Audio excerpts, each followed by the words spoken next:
Now, if you're hearing snoring, I am apologizing. That is Rafi the Gopnik dog, who now loves sleeping underneath me. He is snoring like a little bus at the moment, so hopefully the microphone's not picking that up. But trust is the number one thing to getting started or restarting or going again or, getting it right this time when it comes to property investment.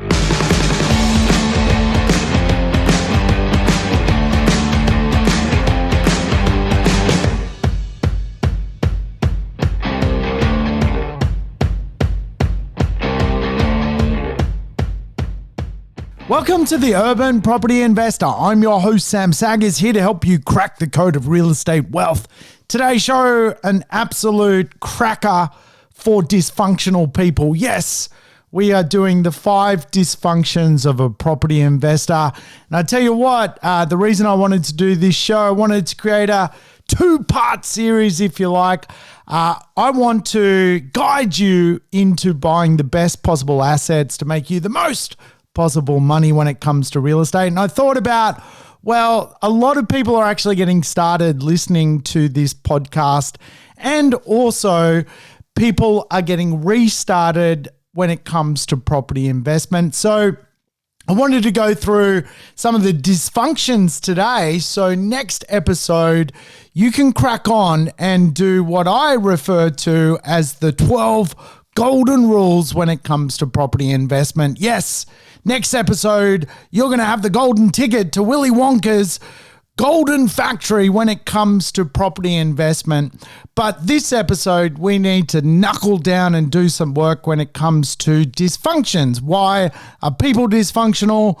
Why are property investors dysfunctional? Let's talk about dysfunctions.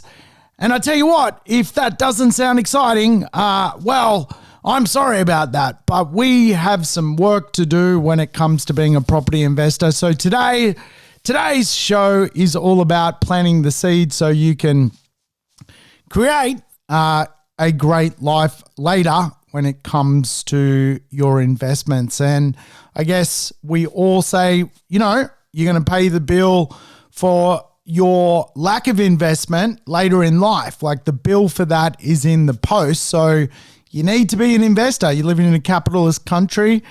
It means you have to deploy capital. You have to get it out there and invest. If it's your first time tuning into the show, welcome aboard. Play the show in double speed. And of course, all the lessons or episodes of the Urban Property Investor are actually lessons in one way, shape, or form. So today, the 5 dysfunctions of a property investor. Of course, that is an absolute ripoff from the 5 dysfunctions of a team by Patrick Lencioni. And in fact, I've been using this formula to coach people and help people inside of property investment, but also through business for a very long time. I think the book, 5 Dysfunctions of a Team, is a very, very good and smart book when it comes to the observation of how people interface and, of course, why things don't become real for many people. I think inside of business, one of the things we've been very good at inside of our business is to build this formula of going through the dysfunctions of why things don't happen, why things don't become real for people, why things don't reoccur for people. And really, a lot of those foundations of building a bigger and better business have been because of the 5 dysfunctions of a team. So it's powerful stuff. And, I don't like to, really sometimes talk about my business, but it is a very, very successful business. It's home to 127 people, like 127 people work there. They work in accounting. We got accountants that work there. We've got property managers that work there. We've got property teams that work there, whether they're helping buyers or whether they're helping sellers. We've got home loan specialists that are part of the team. We've got sophisticated lenders. We've also got joint ventures and syndication team, basically acquisitions, if you like, hunting out some large scale deals for sophisticated investors. So, the team is pretty incredible. And then we got a massive back end support team, contracts, law people. We've got lawyers. We've got, you name it. There is so many people working together to create this village of property investment. And it's a big enterprise now, the enterprise that I run. And I couldn't have done that without really a team of people committed to what the 5 dysfunctions are. We're all dysfunctional. And I think it's, in business, we call it the Peter syndrome. Yes, we've all heard of Karen, the crazy Karen, who hates COVID, but the Peter basically syndrome, if you like, is the idea that we all rise to our highest level and then become incompetent. So we rise to a level of incompetency. When you think about what that may look like, it actually is the idea that, we get to a level of work where, we only know so much. And for property investors, this is very, very similar. We rise to a level of where we only know so much. And it really does become then a place where our decisions, our biases, our experiences become our life, whether they're good experiences, unfounded experiences, whether they're the only experiences we know. We're all suffering Peter syndrome. So don't be a Peter. Don't be a Karen. Let's crack on and do the 5 dysfunctions of a property investor, because the 5 dysfunctions of a team is no different to the 5 dysfunctions of a property investor. The dysfunctions, by the way, are the absence of trust. Think about being a property investor, the inability to trust a process or to trust a team or to create a team is a massive part of the puzzle. Fear of basically conflict, right? To be a great property investor, you've got to have conflicts. You've got to have it out. You've got to have battles. You've got to negotiate. You've got to have conflicts with friends, family, loved ones who are really, no doubt, are holding you back. You've got to show commitment. One of the biggest dysfunctions inside of anything is a lack of commitment. You can't just say you want to be a property investor. You actually have to go and do to be a property investor. And the 4th dysfunction, if you like, is the avoidance of being accountable, right? I think a lot of people are just going through life without being accountable to anything. And again, when you decide that you're going to go for something and you're accountable to creating an outcome for something, it flips a switch. There is a science behind this. And of course, the final dysfunction of a property investor is inattention to results. In other words, not doing the right work to begin with, then getting a result, and then, failing at understanding that you've created opportunity and creating even more opportunity from those results. There are so many people sitting on so much equity, so much capital. It's doing nothing for them. It's not creating them a result. There are so many property investors that get to one property and stop. The attention to the results of that is failing. You're not going to become financially abundant when it comes to wealth when you're not focusing on the endless pursuit of creating results from wealth creation, right? So there's a lot to cover, right? A lot to cover. So let's start with the absence of trust. And, without question, real estate investment requires a lot of trust. It does because one of the best ways to create trust is to actually build a team, because property investment done alone is a sharp struggle for success. Most people are not capable of being good accountants. They're not capable of being depreciation experts or property management experts, or having any idea around contract law, or how to do due diligence, or how to structure finance perfectly. I think one of the first conversations we have to have around property investment, it is not just about buying a property. That is the fun part. The property investment part is the investment part. Property is the property part. Investing is making sure you've got the right team to deliver your investments over a period of time. So when you think about the problem of real estate investment, it is the problem of time. So the problem of time is countered by creating trust. And the absence of trust really does rob people from a great experience when it comes to being an incredible property investor. A lot of people struggle to go the distance when it comes to being a property investor, owning real estate for a very, very long time.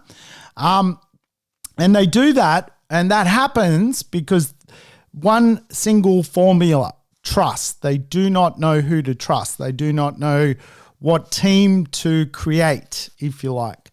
And as soon as you can get over this scotoma when it comes to building trust, when you start to choose your team, if you like, you start to create a massive foundation for future success. So trust some people inside the real estate community, leverage other people's experience. There's some great teams out there that you can work with. You can obviously work with my team, but there's plenty of others, right? Like, build your foundation of who you're going to work with when it comes to real estate. If you're going to trust no one, you're not going to reach financial freedom. I don't know any property investors who've done property investment all by themselves. Like, at some point, you're going to have to renovate. You're going to have to put your rents up. You're going to have to claim your tax deductions. You need a team. And obviously, I think a 6-star team's the best. I've built a 6-star team around me to be a property investor. In that 6-star team, there's people who can do deals. There's people who can do sophisticated deals. There's tax specialists. There's home loan specialists. There's property management asset managers who are specialists.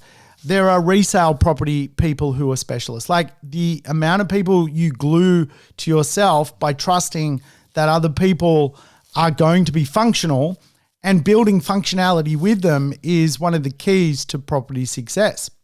So trust is a big thing. And I think you need to trust yourself. And a lot of people don't create trust in their own world because they don't know how to create or map out goals, for example. If you have no goals, all that fundamentally means is you don't trust yourself.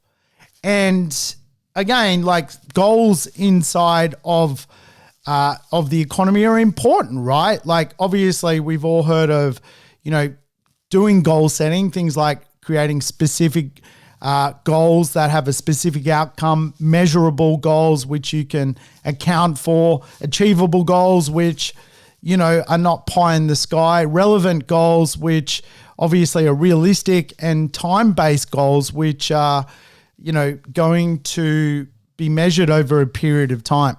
Now, if you're hearing snoring, I am apologizing. That is Rafi the Gopnik dog, who now loves sleeping underneath me. He is snoring like a little bus at the moment. So hopefully the microphone's not picking that up. But trust is the number one thing to getting started or restarting or going again, or getting it right this time when it comes to property investment. Remember, next episode, we're going to do the 12 golden rules. So hopefully I can go through the 5 dysfunctions with you so we can come out the other side and go, okay, time to get functional, time to get match fit, time to get ready to go here, and let's do the 12 golden rules, then restart as a property investor, or go again as a property investor, or just take note as a property investor that next time you invest, you may be wanting to do it a better way or a different way or a more cohesive way. Like, we can always improve, right? That is the purpose of talking about being dysfunctional. Like, we all rise to a level of incompetence. That's the reality of it. We're all Peters. The fact that we know that, the only way to overcome that is to educate yourself. And the number one thing property investors can do is create education. So the second dysfunction is really a fear of conflict, right? And like, obviously in a business sense, it's quite often, people won't argue because, arguing is, for whatever reason, seen as poor behavior. But actually having a good argument and battling for your opinion is important. And again, when we apply the 5 dysfunctions of a property investor, the fear of conflict, or the fear of having a conflict with yourself, is probably the one thing that, again, holds property investors back from setting themselves up for a magnificent journey when it comes to how their life intersects with their goals. And again, like, you've got to have a conflict with yourself. Like, are you going in the right direction? And I think so many years go by and people just like drift through life and they're not having a proper conflict with themselves. They're not going, well, you know what? I'm kind of broke. Like, yeah, I've got a home loan, but I got, not much wealth whatsoever. Like, have some deep, critical conversations with yourself. If you're investing as a couple, like, what I quite often see when it comes to the idea of coaching people is, a dysfunction in a couple's dynamic because of the speed limit people want to go. And, unless you have some healthy conflicts to thrash out what your goals are as a couple, you can quite often be disconnected, disjointed. And if you're not moving together and you're moving separately, I mean, this is one of the reasons a lot of people don't make it as a couple, is because financial stress kicks in and goals are misaligned. And so one of the biggest conflicts you've got to have is quite often a conflict with your spouse to go, well, are we doing this right? Are we going in the right direction? And that fear of not actually shaking the tree is holding a lot of people back. And again, I think fear of conflict quite often puts people under life pressure. Let's face it, a lot of the time your immediate friends and family are gopniks. They are. They're not, doing successful in life. They're not setting themselves up financial freedom later in life. They're gopniks. I've got gopniks in my life. You've got gopniks in your life. There are always gopniks out there. But the point of the conversation is people are going to try and hold you back, and you've got to have a conflict about that. Do you let those people go? Do you spend less time with those people? Do you love those people? And just find other people to support you as to where you want to go with your life. This is your life. And again, one of the biggest things that hold people back when it comes to building an incredible life is the fear of letting other people down who are uninspirational. It's kind of like the crab in the fish tank, right? The other crabs kind of claw the crab trying to get out of the fish tank and pull it back down. So it's not to say you shouldn't love your mates and your community. You should, but the reality is don't let other people's challenges, beliefs cheat you out of a big opportunity to live a life of financial abundance. And really what I see is too many people not having that conflict with themselves, not going, hang on a minute, I am in financial infancy. I need to do something about it. The conflict I have with myself is I'm financially incompetent. I need to do something about that. And I see financially incompetent people all day. Like, it's not their skill set. So the problem for them is they can't build trust, the dysfunction of trust with anyone, because they can't have a conflict with themselves that they are actually not going in the right direction. They don't have the goals mapped out. They don't have the support network they need to get going. And again, really does come back to what I've been referring to. Like, you got to build a society. You got to build a team. I've been spending 20 years building a society. You can borrow my society, but there's plenty of other great property people, great podcasters. Like, I'm in admiration of plenty of the podcasters around that create such a great network, right? Like, I do this podcast by myself, but there are podcasts where there's, all sorts of people interviewed all the time, which, it just shows the depth of community. And it's probably something I need to do a better job at, really. But I chose to do this podcast as a solo podcast back in the day. But the network that, is out there for property investors, if they can overcome the conflict of, moving into a new direction, is going to absolutely provide confidence, which is what a lot of property investors need, the confidence to move forward, to get going. So I think, like, when it comes to the idea of the 5 dysfunctions of a team, like, we've got, remember, the absence of trust, fear of conflict. Then we get to this thing called commitment. And like, the reality is, a lot of property investors or people in society are just not committed to creating financial freedom. So, like, that is dysfunctional. You live in a capitalist society. Because you live in a capitalist society, the only way to end up financially abundant is to deploy capital. And there is no other way around it other than moving to a socialist country. Like, there's just no other way to keep up with the Joneses. Your wage is not going to be enough.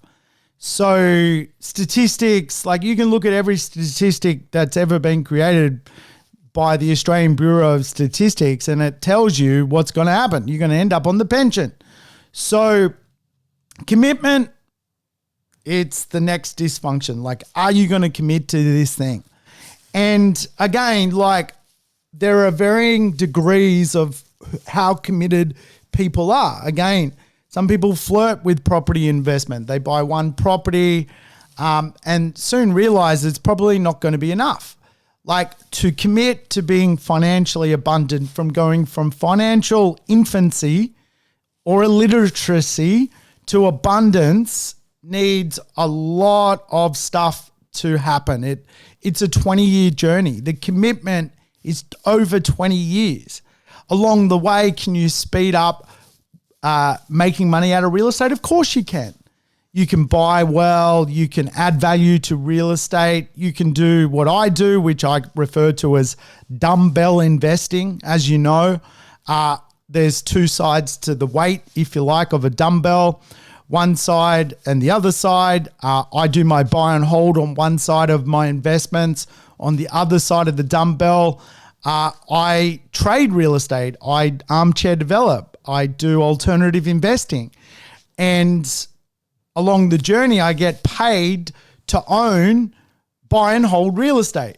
And again, that is a commitment I have chosen over time. That is a skill set I've developed over a period of time. And now I have the ability to share that skill set with other people. It's a commitment that I've created through my whole life. I've dedicated my whole life to property investment. My whole economic life has been about real estate from literally the time of leaving school. That is how committed I personally am, right? So again, a lot of people feel like they potentially have missed the boat and don't commit, but that's not necessarily a smart decision. Like, real estate has a big future in Australia. A lot of people have a short attention span when it comes to investing. Like, they're always chasing trends. They're always excited by the next thing, the next cryptocurrency or the next NFT or whatever it may be. Like being committed to something is about actually sticking to something. And probably one of the biggest dysfunctions of property investment is the inability to master the time it takes to see a return on capital. And again, like, your buy and hold return on capital is a long time.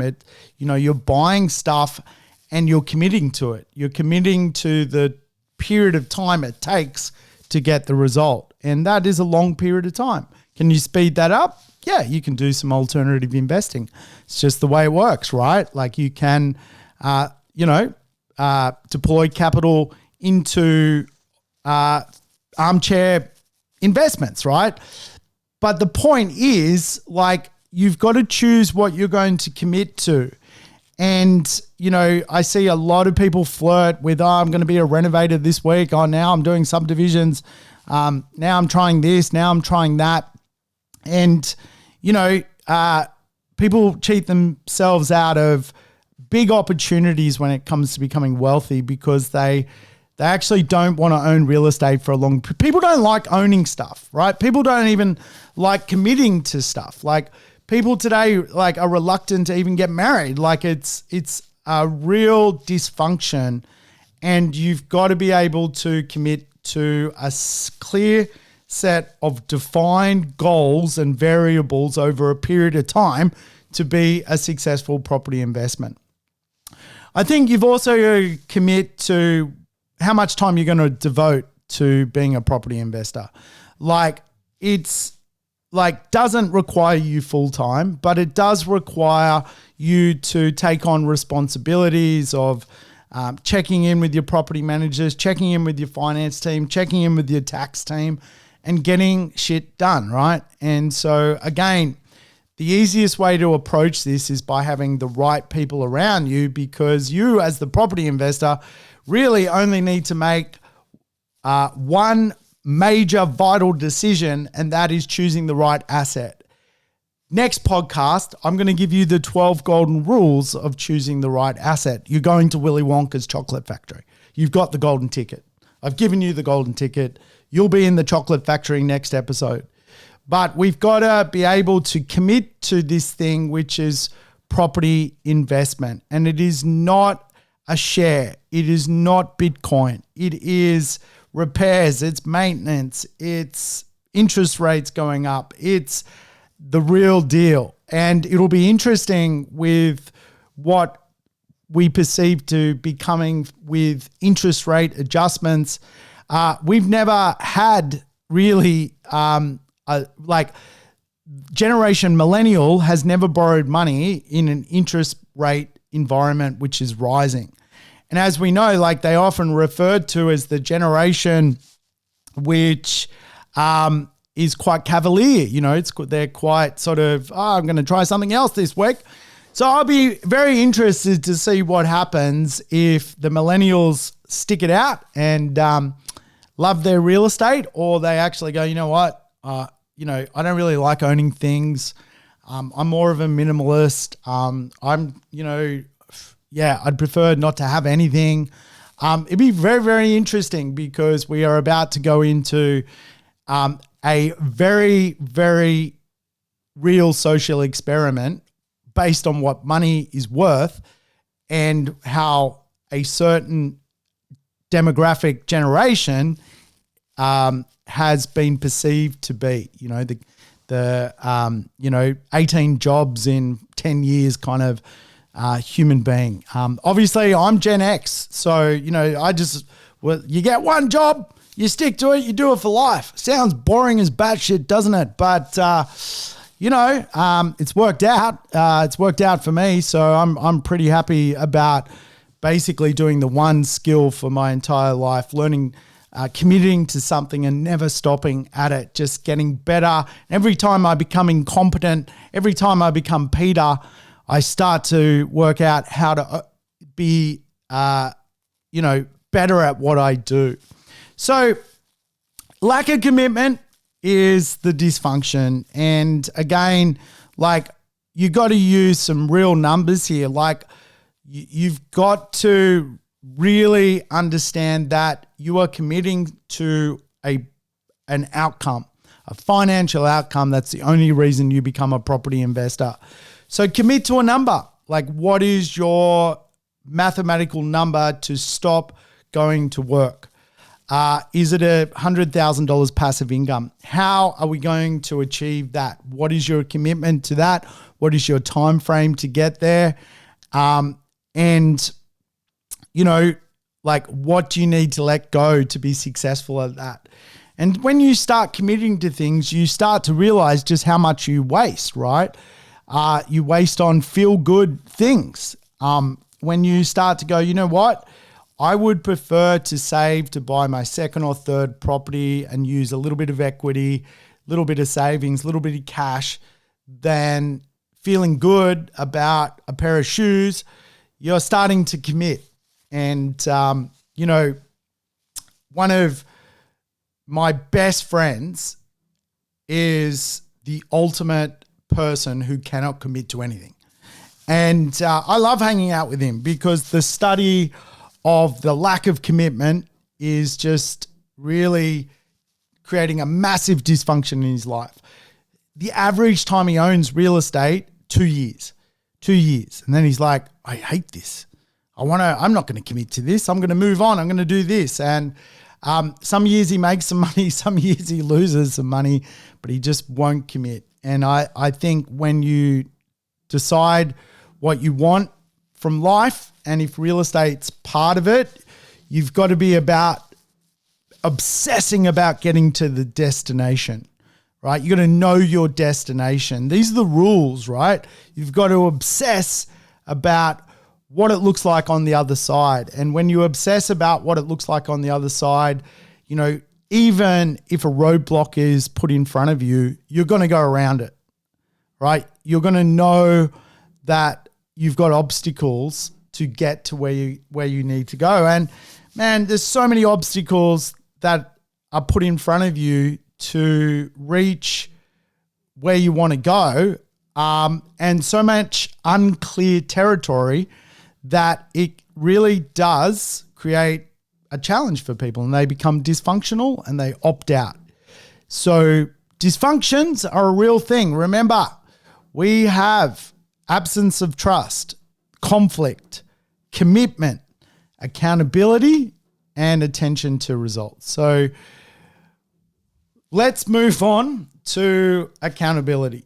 I think we need to know our numbers, right? We need to know what it's going to take to get to the other side. We need to know what our metrics are. What are we reporting in when it comes to financial success? We've got to determine our outcome. We've got to work out how to budget for this thing. We've got to be accountable to ourselves. We've got to be accountable to our peers, our loved ones. We've got to be accountable to our team. We've got to be accountable to money. We've got to work out how to minimize our expenses, maximize our income. We've got to work out how to create a clear budget. All of this is the idea of being accountable to the goal. And again, you need to know your numbers, what you can borrow, how much deposit you need to use, how yields work, how after-tax cash flow works. Being accountable to all of this makes you understand real estate better. And again, a lot of this, if you've never been exposed to it, is just about getting educated well, like understanding how to, forecast for your property investments, how to run them properly, right? And again, like there's obviously a lot of trade-offs when it comes to property investment. For many people, they don't have the highest amount of budget, so they're trading off on potentially price or location. There's a lot of things you need to overcome, but the core principle of this is to be accountable to your goal, right? And again, when we look at how to be accountable, I like to put numbers around it. Like at the end of the day, if you want, $2 million worth of real estate throwing out $100,000 worth of cash flow, there's an accountability behind that. Like you have to go and buy $2 million worth of real estate, work out how to cash flow it, make sure it doesn't send you backwards, make sure that you are actually looking after the real estate, make sure that it's functioning well, and also at the end of a period of time, make sure you don't have any debt on that real estate so you can own it outright to live off the passive income. You've got to create the plan and make sure you're accountable to what the plan is. And like without accountability, like this is where it simply just breaks down. And again, like the amount of people I've met who go, I want to be a property investor, and then 3 years later, their plan of life changes, so they have to sell the real estate. It blows my mind. Like why bother buying it in the first place if you're not going to be accountable to what the goal is?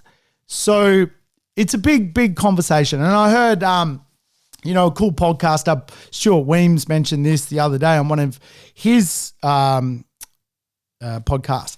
The Hawthorne effect, right? Which is just the idea that humans, when they really understand they're accountable to something and are being observed and, like they are taking ownership of accountability, the productivity or the results or the transformation's huge.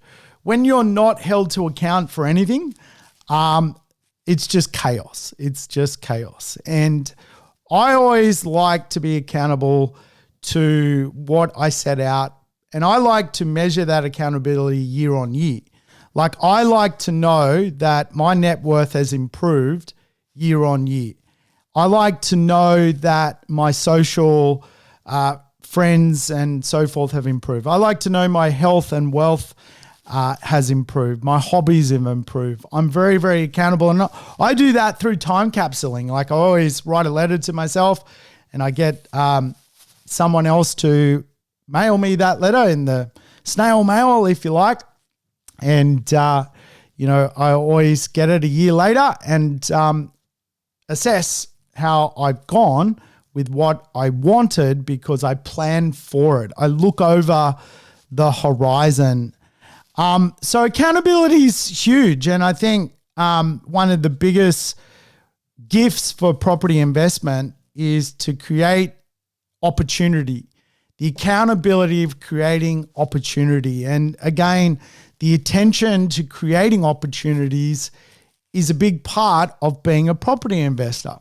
Now, again, like I create opportunities for other people. They don't have to take the opportunity, but I put opportunities in front of people. That's my job. I'm a deal maker. I create opportunities. I put it in other people. It's completely up to them whether they want to partake in the opportunity. But the point is those people put themselves around where they are being put in a place where they're got opportunities briefed to them. And a big part of my job is briefing people on opportunities. Again, they're the investor. It's up to them to work out whether the opportunity is ideal or something they want to partake in or pass up. But the point is, if you're going to be accountable to this thing called real estate, you need to start to be results-based, right? Results-based. And again, like when I look at the 5 dysfunctions of a team, it's all about the idea of accountability. And then the final part is results-based. And to get results out of real estate, I'm going to give you the golden ticket to Willy Wonka's chocolate factory. So you can come next week and listen to what that looks like when it comes to how to find, the right property, which is going to be a good buy and hold piece of real estate.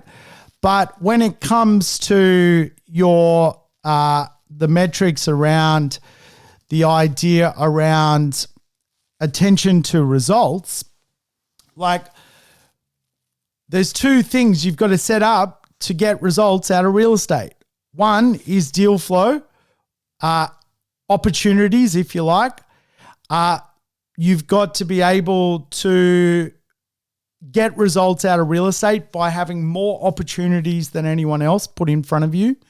You've got to be in a position where the right property opportunity appears in your world, or you know how to go and look for those opportunities. You know how to gather those opportunities.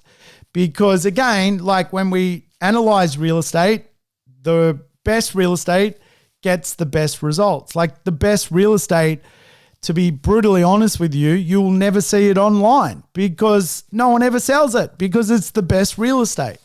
The results of the best real estate have made people so wealthy, they never sell the best real estate. So we've got to go and find the best real estate in the marketplace with what's available, then hold on to it forever to get the results of property investment. Now, again, like I talk about this a lot, like the biggest challenge for property investment is for investors is getting enough capital into the market, owning enough properties to get the results. And, again, with the Royal Commission, with APRA, with lending, once upon a time, it was so simple. Like, honestly, like 20 years ago, you could borrow money for nothing. You could buy lots of properties. There was really uncapped amount of real estate you could buy in the marketplace. Today, it's a lot different. It's a lot harder to borrow money. There's a lot more speculation around what you do, far out. Like, they start to analyze everything, don't they? How many times you have Uber Eats these days, right? So what you have to do now to get the results is really consider the best growing assets to get the most capital into the market. To get the results out of real estate, you quite often need real estate to double, which takes time. But the more real estate you end up owning, the less growth you need because of compounding results. So in other words, it's quite common for people to buy a $500,000 property investment. They need that to go to $1 million, which is 100% return, to see a 100% result. Then if they've got $1 million worth of real estate, they need that to go to $2 million worth of real estate to see 100% result on their money. However, once you've got 2 million to go to 3 million, it's 50% result. 3 million to 4 million, it's 25%, and so on. And again, so the more capital you've got in the market, the faster the results come. The less capital you've got into the market, the longer the results will be. And you can speed this up by doing alternative investments. Like you can pigeon pair the stuff, dumbbell investing. One side of the dumbbell, buy and hold. The other side of the dumbbell, you can get results from doing armchair developing, like putting some money into a deal with other people and getting the deal done, flipping the deal and making a few bob. But like the results have to come from you participating and working on this stuff. And again, so many people don't get the results from property investment because they don't have any attention to detail around how results work. Now, I'm selling a property this year. It's underperformed. It's when I assess the deal, the opportunity is greater for me to sell and rebuy something else. Okay. And like understanding that I've got attention to detail on how the results are going. I'm not caught up in the fact that I potentially will lose money on that deal. I'm just results oriented. Like I'd rather lose money and go and make money somewhere else. That is how I am committed to the result of real estate. I know I can outperform my dud real estate by doing something better. So again, like we need to put ourselves in a situation where we're going to get results. We're going to get great real estate, and I'll give you the golden rules next week, that we're going to gather the best team around us, that we're going to set up the best plan. We're going to stick to the plan. We're going to be, when obstacles come our way, we're going to know how to go around them. And we're going to put ourselves in a situation where the results cannot not come. It's that simple, right? And so that's as much about knowing, how cash flow works, why cash flow is king, understanding where the best future incomes of real estate are, understanding the best targeted market areas to buy real estate in, identifying properties which are designed for the long term, and avoiding, real estate which is going to do us financial harm. Like these are all things we have to overcome to get the result. So make sure you tune in next week when we go through the 12 golden rules of buying real estate. But today was a bit of a pep talk so you can overcome any possible dysfunctions in your world which are holding you back, and you can play the game of real estate better, sharper, faster, for bigger and better results. Hey, thanks for tuning in. I'll catch you next time on The Urban Property Investor. Thanks for tuning in to The Urban Property Investor. To never miss an episode, make sure you subscribe to the podcast on your favorite app or on YouTube. And I would love it if you could give the show a rating and share it with your friends and family. In between episodes, you can always keep in touch with me by connecting on social media over Facebook, Instagram, or LinkedIn. Until we meet again on the next episode of The Urban Property Investor, take care and bye for now.